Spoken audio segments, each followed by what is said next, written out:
നമസ്കാരം. മലയാളി വാർത്തയിലേക്ക് സ്വാഗതം. തലപ്പത്തിരിക്കുന്ന താരങ്ങൾക്കെതിരെ ആരോപണങ്ങൾ ഉയർന്നതോടെ ഇനി മുന്നോട്ടുള്ള വഴി എങ്ങനെയായിരിക്കുമെന്ന ചോദ്യത്തിലാണ് താരസംഘടനയായ അമ്മ. ഇതിനു മുമ്പ് അമ്മയുടെ ജനറൽ സെക്രട്ടറി സ്ഥാനം സിദ്ദിഖ് ഒഴിഞ്ഞിരുന്നു. അതിനു മുൻപ് ഈ ഒരു വിഷയം ഉയർന്നു വന്നപ്പോൾ അദ്ദേഹം മാധ്യമങ്ങളെ കണ്ടപ്പോൾ അദ്ദേഹം പറഞ്ഞിരിക്കുന്നത് ഈ ഹേമ കമ്മിറ്റി റിപ്പോർട്ട് എന്ന് പറയുന്നത് ഒരിക്കലും അമ്മയ്ക്കെതിരായിട്ടുള്ള റിപ്പോർട്ടല്ല എന്നാണ്. എന്നാൽ ഈ പറഞ്ഞ നടന് തന്നെ തന്റെ നാവ് ഉള്ളിലോട്ടിടുന്നതിന് മുൻപ് ആ സ്ഥാനം രാജിവെച്ച് പുറത്തു പോകേണ്ടി വന്നു. അദ്ദേഹം ലൈംഗിക ആരോപണങ്ങളിൽ കുടുങ്ങിയിട്ടാണ് ജനറൽ സെക്രട്ടറി സ്ഥാനം വേണ്ടെന്ന് വെച്ചത്. പിന്നാലെ സംഘടനയെ നയിക്കുമെന്ന പ്രതീക്ഷയുണ്ടായിരുന്ന ബാബുരാജും കഴിഞ്ഞ ദിവസം ലൈംഗിക ആരോപണങ്ങളിൽ കുടുങ്ങി. ഇതോടെ അമ്മയുടെ മുന്നോട്ടുള്ള പ്രവർത്തനം പ്രതിസന്ധിയിലായിരിക്കുകയാണ്. പ്രസിഡന്റായ മോഹൻലാലിന് പങ്കെടുക്കാൻ സാധിക്കാത്തത് കൊണ്ട് യോഗം മാറ്റിവെച്ചെന്ന് നേതൃത്വം പറയുമ്പോഴും കാരണം അത് മാത്രമായിരിക്കില്ല. ഈ സാഹചര്യത്തിൽ യോഗം ചേർന്നാൽ കാര്യങ്ങൾ കൈവിട്ടു പോകുമെന്ന് നേതൃത്വത്തിന് നല്ല ബോധ്യമുണ്ട്.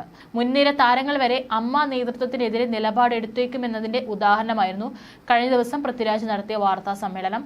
വരും ദിവസങ്ങളിൽ കൂടുതൽ താരങ്ങൾ അമ്മയ്ക്കെതിരെ നിലപാടെടുത്താൽ കൂടുതൽ പ്രതിസന്ധിയിലേക്ക് കടന്നേക്കും.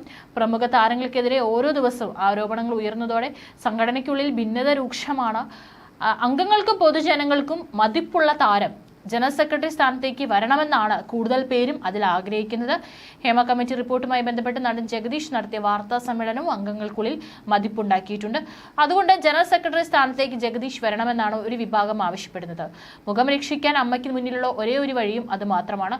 എന്നാൽ ഈ സമയത്ത് സംഘടനയുടെ ചുമതല ഏറ്റെടുക്കാൻ ജഗദീഷും അത്ര താല്പര്യപ്പെടുന്നില്ല. തന്റെ രണ്ടാം വരവിലെ മികച്ച പ്രകടനത്തിന് പിന്നാലെ ഒരുപാട് ചിത്രങ്ങളുള്ള താരമാണ് ജഗദീഷ്. ഈ സമയത്ത് സംഘടനാ ചുമതല ഏറ്റെടുത്താൽ അത് ഭാരിച്ച ഉത്തരവാദിത്തം ആകുമെന്ന് അദ്ദേഹത്തിന് അറിയാം. മാത്രമല്ല അമ്മയുടെ ആസ്ഥാനം എറണാകുളമായതിനാൽ ജഗദീഷിന് അവിടെ കേന്ദ്രീകരിച്ച് പ്രവർത്തിക്കാനും ബുദ്ധിമുട്ടുണ്ട്. പിന്നെയുള്ള ഒരു ഓപ്ഷൻ ജയൻ ചേർത്തലയായിരുന്നു. എന്നാൽ അദ്ദേഹത്തിനെതിരെയും ചില ആരോപണങ്ങൾ ഉയരുന്നതിനാൽ പൊതുസ്വീകാര്യത കുറവാണ്. കഴിഞ്ഞ ദിവസം നടത്തിയ വാർത്താ സമ്മേളനത്തിൽ നടൻ പൃഥ്വിരാജ് മുന്നോട്ട് വെച്ച വനിതാ നേതൃത്വം എന്ന ആശയവും അമ്മയ്ക്കിപ്പോൾ പ്രയോഗിക്കാവുന്ന ഒന്നാണ്.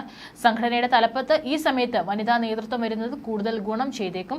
കൂടാതെ ടൊവിനോ തോമസ് മുൻപോട്ട് വെച്ച തലമുറ മാറ്റം എന്ന ആശയവും സംഘടനയ്ക്ക് ഈ പ്രതിസന്ധി ഘട്ടങ്ങളിൽ ഗുണം ചെയ്തേക്കും. യുവനടന്മാരെ നേതൃത്വത്തിലേക്ക് കൊണ്ടുവരണമെന്ന ആവശ്യം സമൂഹ മാധ്യമങ്ങളടക്കം പ്രചരിക്കുന്നുണ്ട്. ബാബുരാജും പുറത്തു പോകണമെന്ന് തന്നെയാണ് സംഘടനയ്ക്കുള്ളിൽ നിന്ന് ഉയർന്നു വരുന്ന ആവശ്യം. സിദ്ദിഖിന് പിന്നാലെ ലൈംഗിക ആരോപണം നേരിടുന്ന ജോയിന്റ് സെക്രട്ടറി ബാബുരാജ് എത്രയും വേഗം തന്നെ പുറത്തു പോകണമെന്നാണ് ഒരു വിഭാഗം വനിതാ അംഗങ്ങൾ ആവശ്യപ്പെടുന്നത് എന്നാണ് റിപ്പോർട്ടുകൾ. ലൈംഗിക ആരോപണം നേരിടുന്ന എല്ലാ താരങ്ങളോടും വിശദീകരണം തേടണമെന്ന ആവശ്യം അമ്മയിൽ ഉയരുന്നുണ്ട്, പ്രത്യേകിച്ച് വനിതകളുടെ ഭാഗത്തു നിന്ന്.